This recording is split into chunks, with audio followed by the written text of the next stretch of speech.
So now if you stand here, it ought to pick up your voice. Okay, so now, Loren, so they say that you tell me that they're taking you back. You hang up. How many people are around you? Well, that's when the nurse took my things and put them in the safe. Okay. And they took all my jewelry and they had to write down everything I had. So I was all alone. I know you were all alone. We've already talked about that.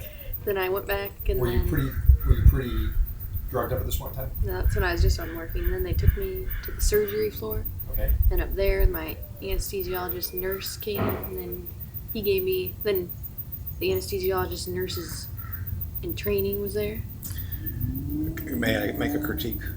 You're doing what your grandmother always does, and that is you're not projecting your voice. Speak to your dad. Speak louder. You have the wrong grandchild here for this, Grandpa's. No, just speak to Not your, my forte. just speak to your dad. Okay, so anyway, so they wheel you back and you meet the nurse. The anesthesiologist nurse. Nurse. Okay, what is she? It's a boy. Can't hear you. He's a boy. Okay, he's a boy. Was he cute? He's old. He's very He's old. old. Interesting. Okay, But so the girl was not very cute either. she was the actual doctor. She was training to be a nurse. Okay, so you're not in the OR yet. No. Okay, so Then I say I throw up with all my anesthesia, so they gave me my patch behind my ear. okay, And then my actual anesthesiologist came. She was a girl. She's a little tiny girl. And then they gave me the pre-stuff, so I was floating a little so bit. were you nervous yet? Like, was there a point in time where you? That's what I actually, thought I was going to die.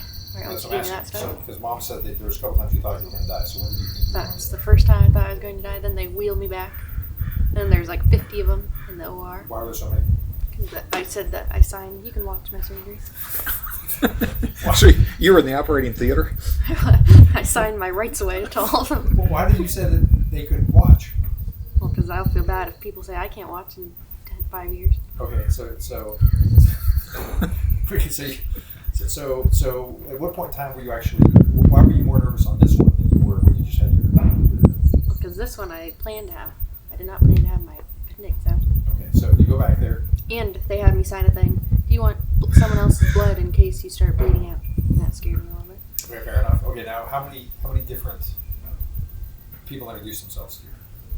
Probably like 10. Then there's the unimportant people who didn't get to say who they were. They're in the background. Who are the unimportant people that didn't say anything? People who just watched. None of them said hello. So none of the students said hello.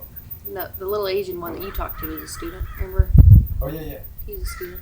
So he was the one that. Oh, I didn't know he was Asian. So he was the one that didn't have a lot of bedside manner. He's the one that actually came out. He's the one that, remember when you were talking to me with Mark? With Mark Rubin. Okay. So He's is he a very young awkward. guy?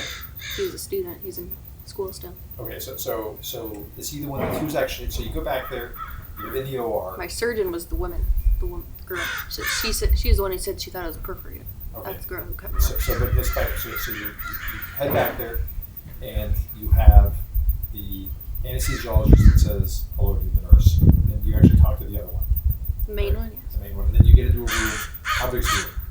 It's very big and it's all steel. It's very frightening. Okay, and how many people were in there? Like 30, 20. Did you see the surgeon in there yet? No. Any nurses? Lots of nurses. And the anesthesiologist was right over my head. I saw her. She's very nice. Okay, and then all the people that were watching, were they actually in the room, or were they watching like house, where they were watching down through And the they're glass? in the room. They were all in the room. So there were all sorts of people that were all scrubbed up. Mm-hmm. Okay, and then when she put you to sleep, tell me about how that went. Well, I don't remember that part. I remember her even saying it's almost like Well, you because get- she gave me the good stuff first, so I was out of it already. So what the good stuff do that So you don't remember any of it? you don't remember any of it. That's when This it's is a all lame foggy. interview. Well, you remember until she puts the thing on. Okay, and then then you go to sleep. What's the first thing you remember waking up? Well, I thought Mom didn't show up because she wasn't sitting next to me. So where was she? How does she not? She comes all that way and she's actually not there when you wake up. She was not, and I asked for my mom, and then they didn't get her. Then I fell back asleep, and then I woke up again, and Mom still wasn't there. I said, "Where's my mom?" And they still didn't get her. I had to ask 3 times. Where was she? Mother All in the waiting room. oh, so she was there. She was back. All right, nice enough. That's all we need from you. Unless Graham has any questions.